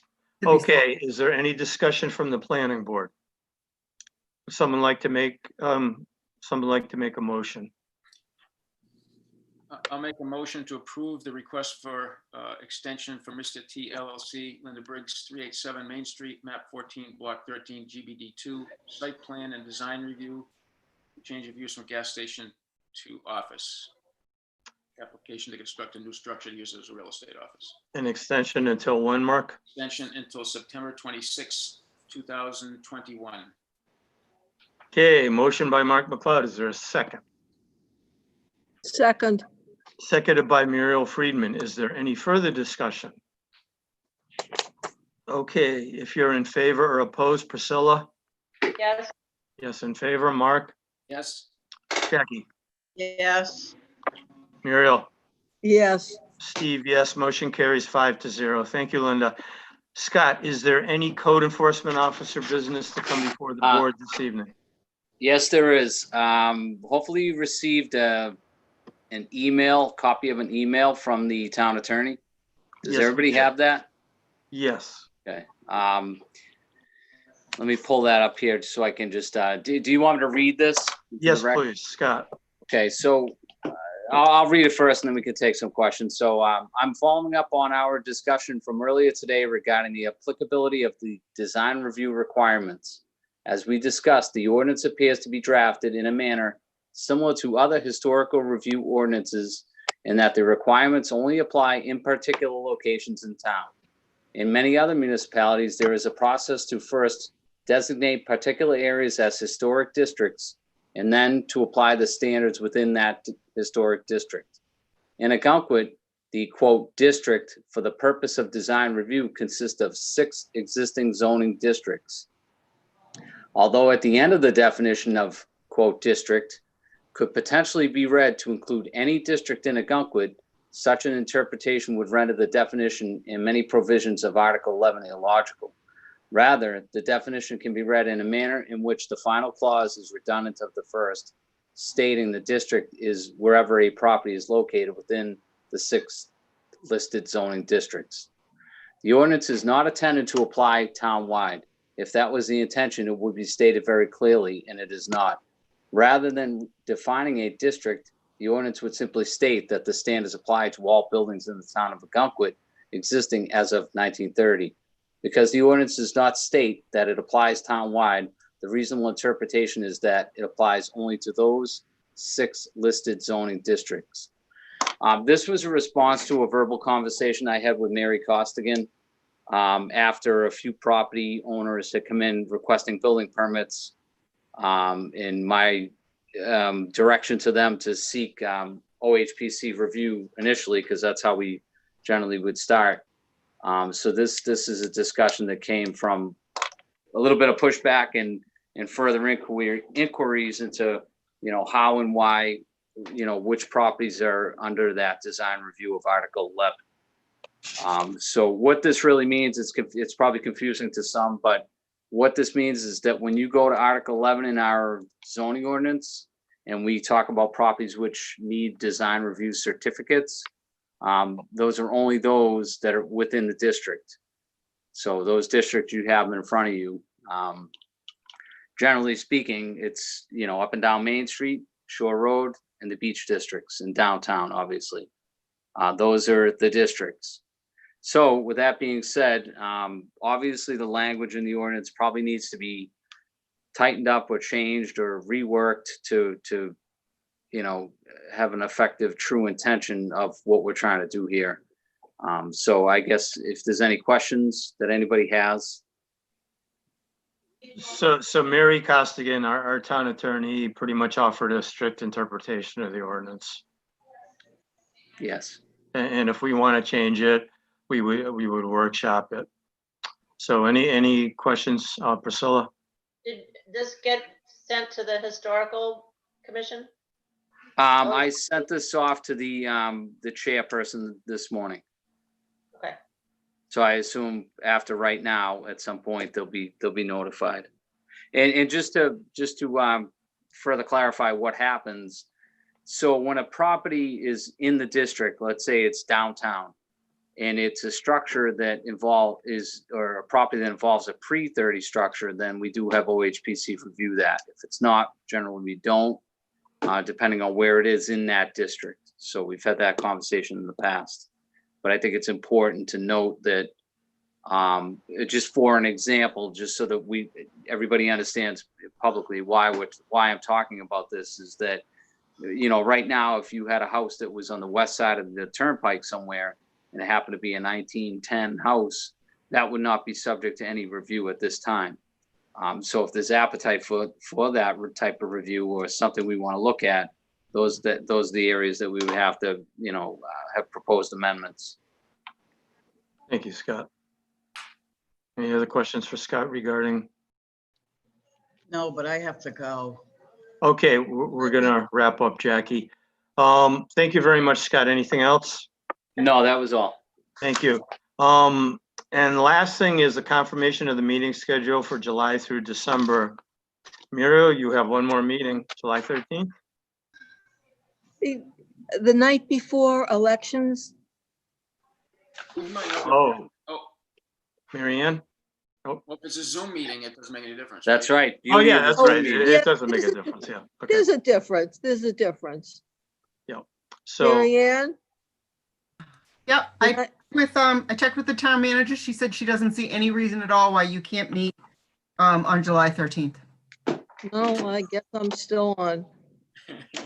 Can I say something after that, sure. which has So- nothing to do with that?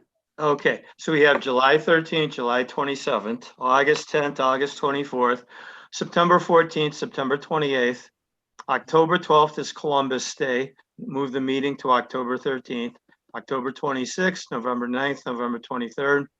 And then as always, only one meeting in December, December 14th. Are we good with that? Yes. Thank you. Muriel? Okay, before you close, I just want to say one thing, and I'm sorry to hear, I didn't realize that the alternates cannot give their opinion. I realize that they can't vote. And I hope that the committee, the planning board reconsiders that. It's invaluable. I don't know what to say. I'm really sorry that happened tonight.